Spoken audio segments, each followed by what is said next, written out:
में लिखी है महाराज जी, शिव पुराण में है ये बात। और इस बात को मैंने कहा तो तब से इसको बहुत ही अच्छी बात है। इसमें लिखा है कि स्वस्थ गायों के दान पुण्य की बात महाभारत में कही गई है। उन गायों के दान का विशेष पुण्य कहा गया। किन गायों का? माने स्वस्थ गायों के दान पुण्य की महिमा तो है, पर उन गायों के दान का विशेष पुण्य कहा गया जो गाय बूढ़ी है और रुग्ण है,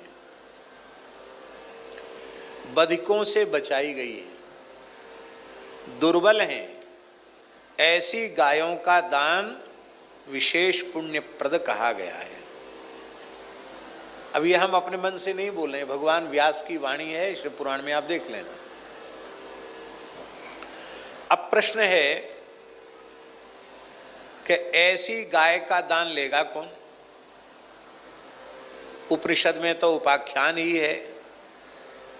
नचिकेता अपने पिता से कहता है कि ये बूढ़ी गाय आप दे रहे हो, जिनके दांत गिर गए हैं, घास नहीं खा सकती, हो सकता है कि वो वहाँ तक पहुँचे भी नहीं, तो इनको आप क्यों दे रहे हो? असूया नाम ते लोका अंधेन तमसावृता।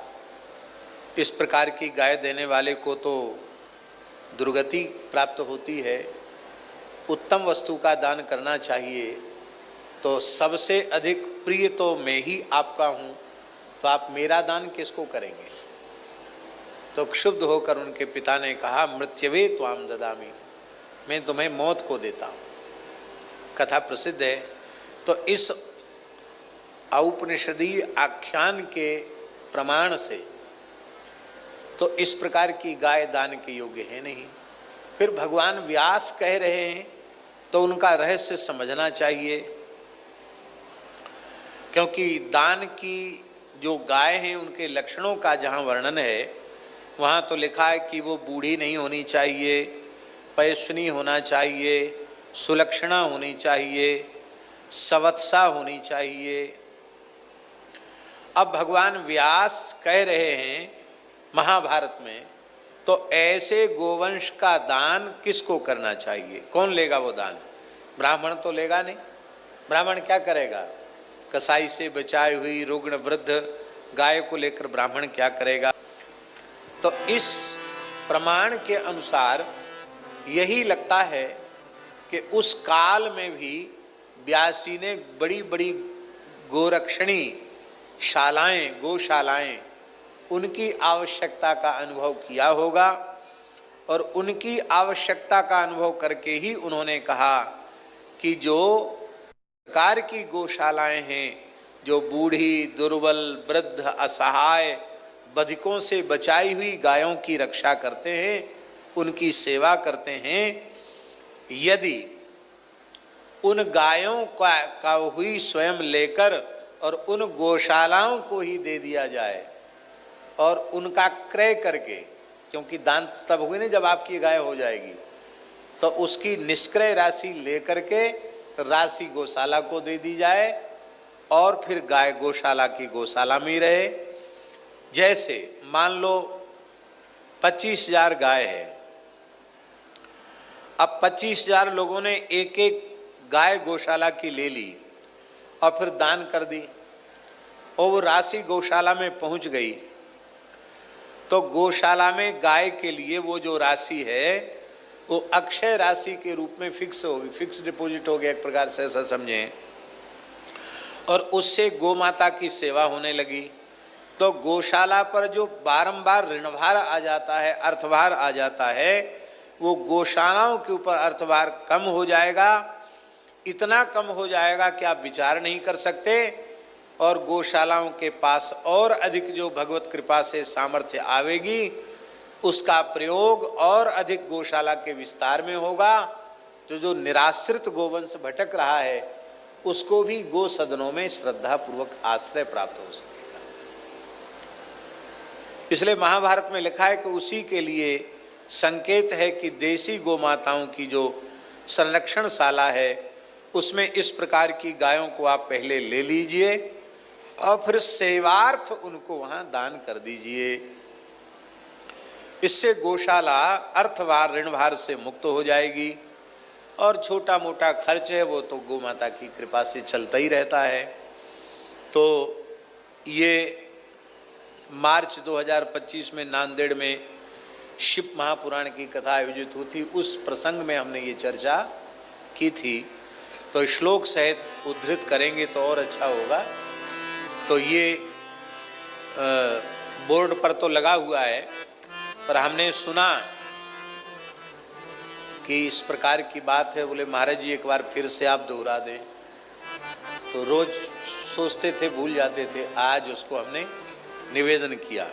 अब आप लोग ईमानदारी से बताओ भैया, दूध वाली गैया तो कोई ले लेगो, बिना दूध वाली गैया कौन लेगो?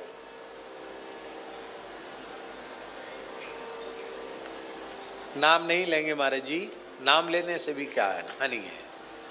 एक बहुत साधिका माता जी थी कलकत्ता की, शारदा बाई,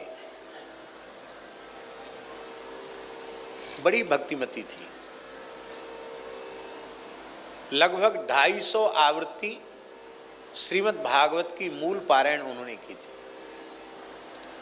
बक्सर वाले मामा जी कई वर्ष तक वहाँ कथा कहने गए। बक्सर वाले मामा जी की जो कथा की कैसेट है, उससे उन्होंने कई ग्रंथ भी तैयार किए माता जी ने।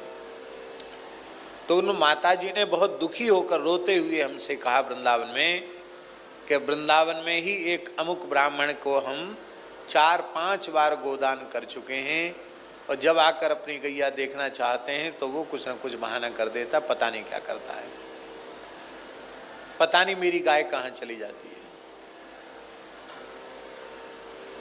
तो मेरी इच्छा है कि 2 गैया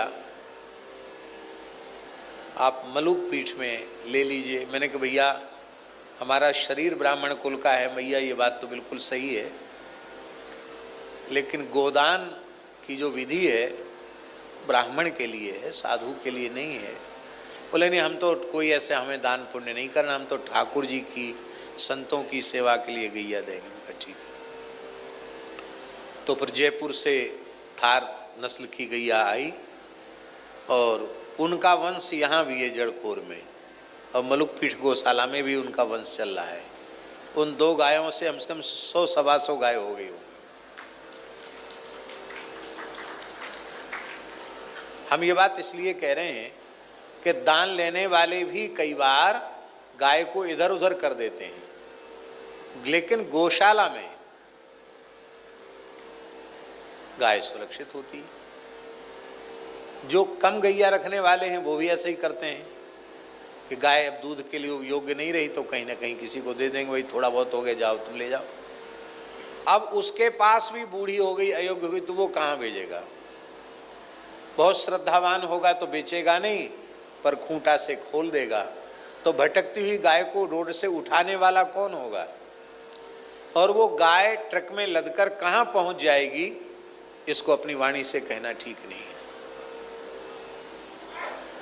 इसलिए लगता है व्यास जी ने कलयुग की इस समस्या को विचार करके ही रुग्ण वृद्ध बधिकों से बचाई हुई गायों का दान गौशालाओं में ही करना चाहिए, जिससे आर्थिक सहयोग गौशालाओं को मिले और बड़े पैमाने पर गौ सेवा हो सके।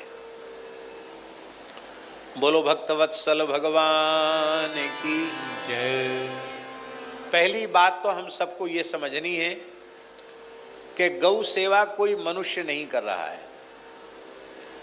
न कोई सरकार कर रही है और न कोई मनुष्य कर रहा है। वस्तुतः गौ सेवा का पवित्र कार्य तो साक्षात गोविंद प्रभु ही कर रहे हैं। गोपाल जी ही गैया की सेवा कर रहे हैं, वो निमित्त किसी को बना लें।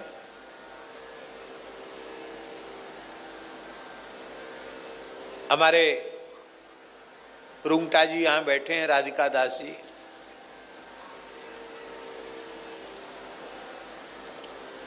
गौशाला की स्थापना से लेकर अब तक इस पूरे प्रकल्प के साक्षी हैं वो, और इस जड़खोर गोधाम की आधारशिला हैं। आप विचार कीजिए, रुंगटा जी, आरंभ से लेके अब तक खर्च घटा कि बढ़े? कैमरे वाले इधर हो जा।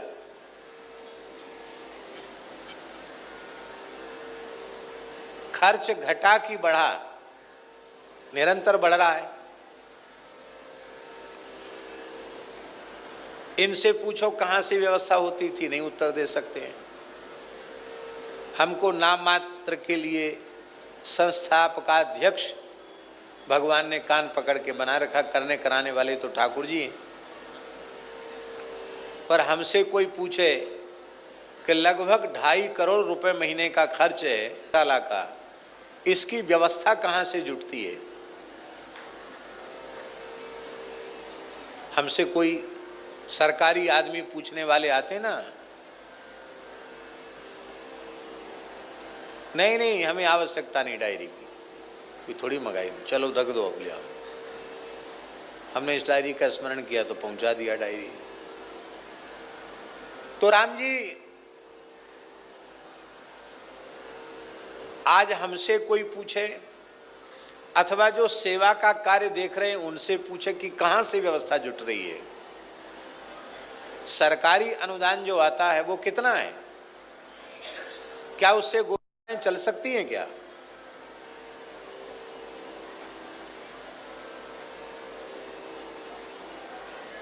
उससे गौशालाएं तो नहीं चल सकती है, वो तो दाल साग में छोंक के बराबर है। तो आखिरी